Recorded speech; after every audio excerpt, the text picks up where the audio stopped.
السلام علیکم رحمۃ اللہ وبرکاتہ۔ بسم اللہ الرحمن الرحیم۔ ویڈیو شروع کرنے سے پہلے میری اللہ رب العزت سے دعا ہے کہ اے اللہ جو بھی یہ ویڈیو سن رہا ہے اس کے تمام گناہ معاف فرما دے، اس رمضان کو اس کے لیے بخشش کا ذریعہ بنا دے اور ان آخری راتوں میں اسے وہ سکون اور ہدایت عطا فرما جس کی اسے تلاش ہے۔ اللہ پاک ہمیں شب قدر پانے والوں میں شامل فرمائے اور ہماری جائز دعاؤں کو اپنی بارگاہ الہی میں قبول فرمائے، آمین یا رب العالمین۔ رمضان کا آخری عشرہ شروع ہونے والا ہے اور انہی راتوں میں وہ عظیم رات چھپی ہے جو ہزاروں مہینے سے بہتر ہے، یعنی ایک رات کی عبادت 83 سال کی عبادت سے بھی زیادہ افضل ہے۔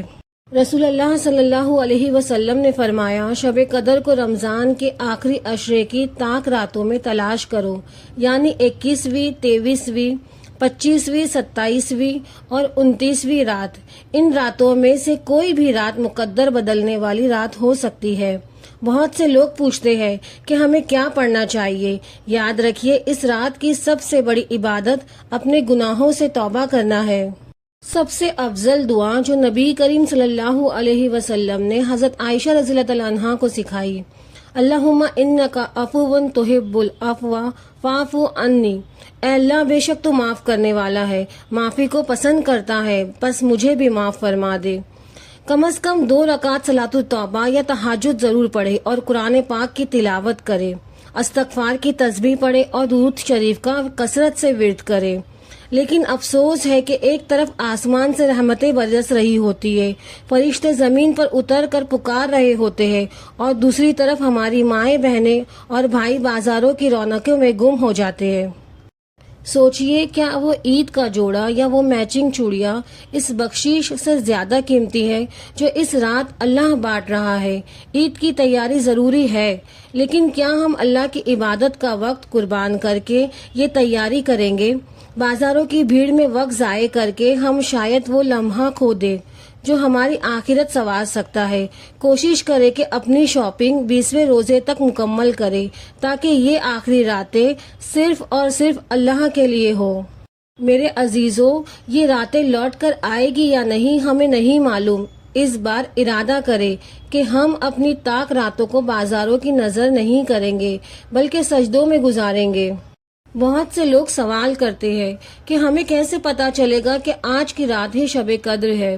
اللہ کے رسول صلی اللہ علیہ وسلم نے اس کی کچھ نشانیاں بتائی ہیں۔ اس رات نہ تو بہت زیادہ گرمی ہوتی ہے اور نہ ہی بہت سردی، بلکہ موسم بہت ہی معتدل اور خوشگوار ہوتا ہے۔ اس رات آسمان صاف ہوتا ہے اور چاند کی روشنی پرسکون معلوم ہوتی ہے۔ سب سے بڑی نشانی یہ ہے کہ اگلی صبح جب سورج نکلتا ہے تو اس کی شعاعیں تیز نہیں ہوتی، وہ ایک تھالی کی طرح سفید اور ٹھنڈا نظر آتا ہے۔ لیکن یاد رکھیے، نشانیاں اس لیے نہیں ہے کہ ہم نشانیاں دیکھ کر عبادت کریں، بلکہ اس لیے ہے کہ ہم ہر طاق رات میں جی بھر کر عبادت کریں تاکہ یہ عظیم رات ہم سے چھوٹ نہ جائے۔ میری پیاری بہنوں، ہم خواتین اکثر گھر کے کاموں، افطاری کی تیاری اور پھر عید کی صفائیوں میں اتنی تھک جاتی ہے کہ ان مبارک راتوں میں عبادت کا وقت نہیں نکال پاتی۔ میرا مشورہ ہے، ان راتوں میں سالن اور روٹی سادہ رکھے تاکہ کچن میں وقت کم ضائع ہو۔ عید کی صفائیاں ان راتوں سے پہلے ہی مکمل کر لے۔ اگر آپ ناپاکی کی حالت میں ہیں تب بھی آپ محروم نہیں ہیں۔ آپ تسبیحات پڑھ سکتی ہیں، استغفار کر سکتی ہیں اور اللہ سے گڑ گڑا کر دعا مانگ سکتی ہے۔ اللہ نیتوں کو دیکھتا ہے، وہ آپ کی تڑپ کو دیکھ کر آپ کو بھی شب قدر کا اجر عطا فرمائے گا انشاءاللہ۔ سوچئے، اگر ہمارے گھر کوئی بہت معزز مہمان آنے والا ہو تو کیا ہم اسے چھوڑ کر بازاروں میں گھومیں گے؟ ہرگز نہیں۔ شب قدر تو وہ مہمان ہے جس کے ساتھ حضرت جبرائیل علیہ السلام خود زمین پر اترتے ہیں۔ کیا ہم ان فرشتوں کو بازاروں میں ملیں گے یا اللہ کے حضور سجدہ کرتے ہوئے؟ بازاروں کی رونقیں ہر سال سجتی ہے، لیکن زندگی کی یہ مہلت دوبارہ ملے گی یا نہیں اس کی کوئی گارنٹی نہیں۔ اپنی آخرت کا سودا ان چند سستی چیزوں کے بدلے مت کیجیے جو کل پرانی ہو جائے گی۔ کیا آپ جانتے ہیں کہ اس رات آسمان سے زمین پر کتنے فرشتے اترتے ہیں؟ اللہ تعالیٰ فرماتا ہے تنزل الملائکۃ والروح فیہا بإذن ربہم من کل امر، یعنی فرشتے اور روح حضرت جبرائیل علیہ السلام اپنے رب کے حکم سے ہر کام کے لیے اترتے ہیں۔ مفسرین فرماتے ہیں کہ اس رات زمین پر فرشتوں کی تعداد اتنی زیادہ ہوتی ہے کہ وہ کنکریوں سے بھی زیادہ ہوتے ہیں۔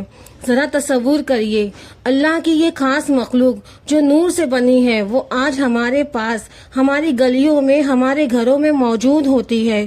وہ ہر اس شخص کے لیے سلامتی اور بخشش کی دعا مانگتی ہے جو اللہ کی یاد میں مصروف ہوتا ہے۔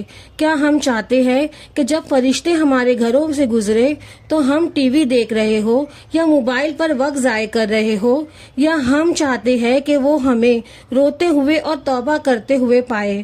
بہت سے لوگ کہتے ہیں کہ ہمیں دعائیں مانگنی نہیں آتی یا ہمیں الفاظ نہیں ملتے، تو یاد رکھیے اللہ الفاظ کا محتاج نہیں، وہ دلوں کے حال جانتا ہے۔ پہلے اللہ کی تعریف کرے، اللہ کی بڑائی بیان کرے، اسے اس کے پیارے ناموں سے پکارے، درود شریف کا نذرانہ پیش کرے، اپنی دعا کے شروع اور آخر میں نبی کریم صلی اللہ علیہ وسلم پر درود بھیجے، کیونکہ درود والی دعا کبھی رد نہیں ہوتی۔ اپنے گناہوں کا اعتراف کرے، اللہ کے سامنے اپنے گناہوں کو مان لے، اس سے شرمندہ ہو، اس کے سامنے روئے، وہ ٹوٹے ہوئے دلوں کو بہت پسند کرتا ہے۔